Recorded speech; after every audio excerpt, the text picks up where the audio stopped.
Tunnetate rahaenergiat, neutraalselt puhast rahaenergiat. See on esimene kuidagi, ei hakka veel mingit teadlikku, veel mingit ühendust, seda teeme praktika jooksul, aga kontakt rahaenergiaga. Siin ei ole vahet, kas siin on paar miljonit oleks rullis või on nagu selline väiksem üksus, ta on nagu nii raha. Kui head sa selle näide tõid, teate, ei ole nii.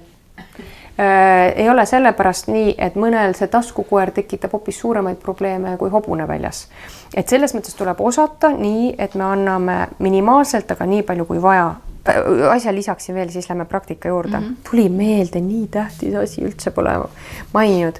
Me saame, ma olen näinud seda kümneid ja kümneid ja kümneid kordi. Mul on mehed, naised rikastunud, teevad oma tehased, teevad oma ärid, niisama saavad raha, rikas mees võidab veel rohkem raha juurde, lotoga, see on reaalsus kõik on ju.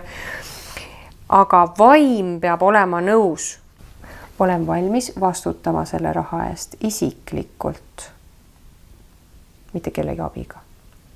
Olen valmis praegu vastutama selle raha eest isiklikult.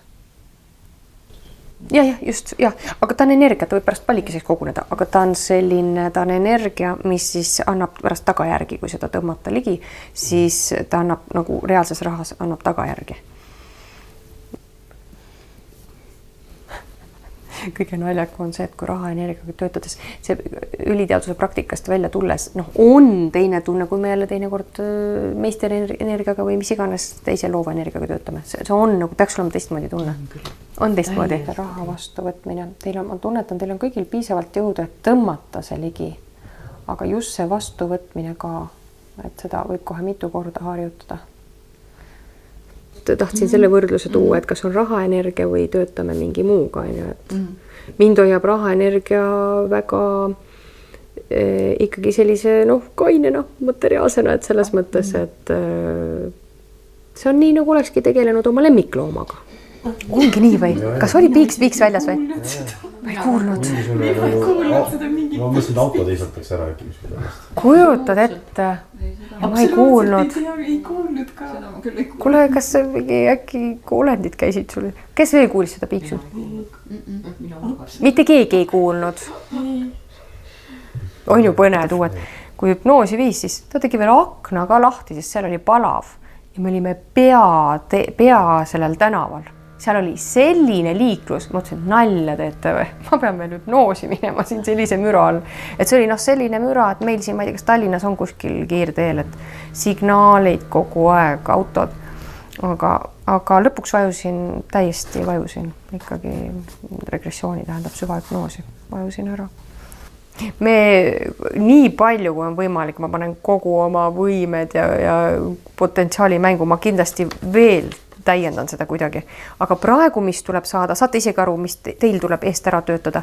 Natuke uskumustega, natuke või rohkem või vastuvõtmine, palun kõrgem visioon, kas te päriselt ka tahate nagu raha? Päriselt ka, uurigi järgi, see on juba kulunud fraas siin, aga selles mõttes, et päriselt ka. Kõik võib sinna taha toppama jääda, kui me väsinud olema. Kujutame ette, meil on praegu 100 miljonit ja kuskil see teenib kogu aeg juurde. Uskuge mind, see ei tähenda, et kogu aeg energia suureneb. Saad aru, ta ise teenib juurde kogu aeg. Ta ei pane varsti tähelegi. 100 000 tuli juurde. Aga tõenäoliselt, kui see on raha teatud projektidega seotud, siis energia on seal projekti all ja siis see energia vabaneb. Ja topelt, sa ütledki topelt, raha tuleb ja nagu energia tuli projekti alt välja. See võib selle ka seotud olla. Lihtsalt on näite, et see võib olla. Et oleks piisavalt energiat kogu aeg kohal. Palun jälgime seda, sest alati on mingisugused projektid või teemad, kus ei peaks võib-olla energiat nii palju olema. Saate aru, et me nagu anname nii palju kui vaja, aga nii vähe kui võimalik, eks vaata, et me nagu ei hoia seal liiga palju oma elu energiat. Okei, aitäh teile ja võime veel teha, mitte täna, aga vaatame, kuidas see reageerib, aga te vähemalt saite nagu teadlikumaks, et vaatame, mis teil toimub nüüd ja siis, et millega veel oleks vaja tegeleda. Aga kas tekkis mingisugune nagu energiatunnetus selle rahapakki peal? Tekkis see? Okei, tekkis. Tekkis ka kõigil tekkis. Ei tekkinud enne. Ja, ega mõnikord ei peagi. Eriti juures.